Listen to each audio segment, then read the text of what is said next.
বৰহাবজানত মৃতদেহ লৈ ৰাষ্ট্ৰীয় ঘাইপথত অৱৰোধ কৰি প্ৰতিবাদ আচ্ছা স্থানীয় ৰাইজৰ। এটা পথ দুৰ্ঘটনা কেন্দ্ৰ কৰি এই প্ৰতিবাদ। কালি এখন আল্ট্ৰা বাছৰ খুন্দাত মৃত্যু হৈছিল নীৰেণ ওৰাং নামৰ এজন যুৱকৰ। বৰহাবজানৰ ৰাষ্ট্ৰীয় ঘাইপথত গতিৰোধক দিয়া, মৃতকৰ পৰিয়ালক ক্ষতিপূৰণ, বাছ চালকৰ মইমতালি নিয়ন্ত্ৰণ কৰাৰ দাবীত এই প্ৰতিবাদ।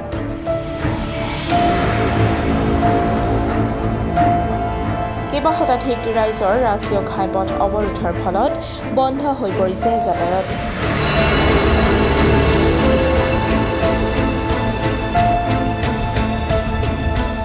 অত্যন্ত পৰিতাপৰ বিষয় যি আমাৰ বাছ চলে, আমাৰ ডুমডুমা তিনিচুকীয়া লাইন হওক বা ধলা তিনিচুকীয়া লাইন হওক, আৰু বাছেই নহয় বিভিন্ন ধৰণৰ গাড়ী চলাচল হয়। আজি ড্ৰাইভাৰসকলৰ যি অতপালি বাঢ়িছে।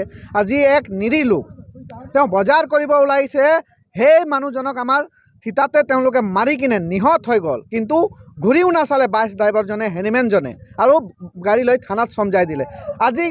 আজিৰ তাৰিখত এটা কথা হৈছে, আমি দেখিব পাইছোঁ যে তেওঁলোকৰ যি পুলিচৰ মানে কি যিটো ট্ৰাফিক এক্ট আছে, ট্ৰাফিক আইন আছে, ট্ৰাফিক আইনৰ মতে যদি কোনোবাই যদি এক্সিডেণ্ট কৰে, মৰি গ'লে সেইটো মানে ইঞ্চুৰেঞ্চ ক্লেইম কৰিব পাৰে, আৰু জীৱন জ্যোতি যিটো মানে আঁচনি আছে তেওঁলোকক পইচা দি দিব। মানে মানুহৰ জীৱনৰ একো মূল্য নাই। বিশেষকৈ আমাৰ চাহ বাগিচাৰ লোকসকল, তেওঁতো বাইকত নাছিলে, তেওঁতো গাড়ীত নাছিলে, তেওঁ ঘৰত বজাৰ কৰিব গৈছে, কিন্তু তেওঁক মহতিয়াই সেই বাছখন গুচি গ'ল। তেওঁ থিতাতে যে মৃত্যু হ'ল, এবাৰ ঘূৰিও নাচালে। যেতিয়া আমি মালিক পক্ষক আমি যোগাযোগ কৰিছোঁ, তেওঁলোকে ক'লে যে আমাৰ বাছৰ কাগজ পত্ৰ একেবাৰে অ'কে আছে, আপোনালোকে ইঞ্চুৰেঞ্চ ক্লেইম কৰিব পাৰে, MSCT ক্লেইম কৰিব পাৰে, আৰু আমি কথা নাপাতোঁ। ইমান মানে অতপালি বাঢ়ি গৈছে। ড্ৰাইভাৰসকলে মদ খাই ইয়াত হেণ্ডিমেন ড্ৰাইভাৰে গাড়ী চলায়। আমি দেখিব পাইছোঁ যে আমাৰ ডুমডুমা ট্ৰাফিক হওক, তিনিচুকীয়া ট্ৰাফিক হওক, য'তে যাওঁ আমাৰ বাইকক প্ৰথমে ধৰি যদি হেলমেট নাথাকে, দুজন বহি থাকোঁ, যদি এজনৰ হেলমেট নাথাকে বাইক ধৰি ৰখাই দিব।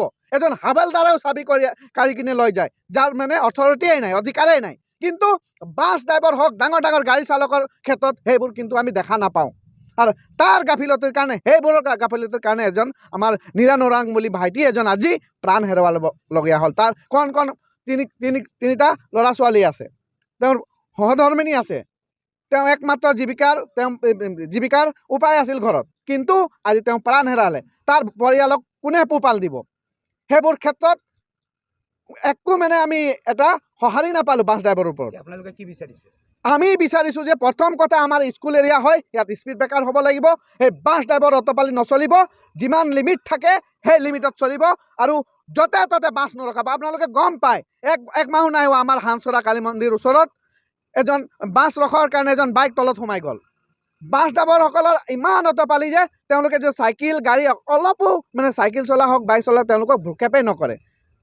সেই ক্ষেত্ৰত আমি ট্ৰাফিকক আমি আহ্বান জনাইছোঁ যে ট্ৰাফিকে যেনেধৰণে হেলমেট নাথাকিলে ধৰে, তেনেধৰণে প্ৰত্যেক বাছৰ ড্ৰাইভাৰ হেণ্ডিমেনক তেওঁলোকে মদ খাইছে নাই এইটো চেক কৰিব লাগিব। আমি যেতিয়ালৈকে প্ৰশাসন বিষয়া ইয়াত নাহে, তেতিয়ালৈকে আমি ইয়াত পথ অৱৰোধ কৰি থাকিম। আৰু আমাৰ দাবী আছে যে ট্ৰাফিক যিটো মানে এক্ট আছে, সেই ভালদৰে পালন কৰক, আৰু প্ৰপাৰলি ড্ৰাইভাৰ হেণ্ডিমেনক চলাব দিব লাগিব।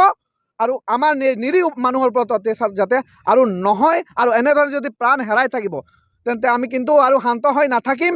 আৰু যেতিয়ালৈকে এই দুখী পৰিয়ালে, যেতিয়ালৈকে আমাৰ প্ৰাণ হেৰাইছে, তেওঁলোকৰ পৰিয়ালে উচিত যদি সাহাৰ্য নাপায়, উচিত ন্যায় নাপায়, তেতিয়ালৈকে সেই মধুমিতাৰ যি বাছ চলে পাঠকৰ, আমি কোনোবা পাঠক বুলি আমি গম পাইছোঁ, মধুমিতাৰ বাছ আমি চলাচল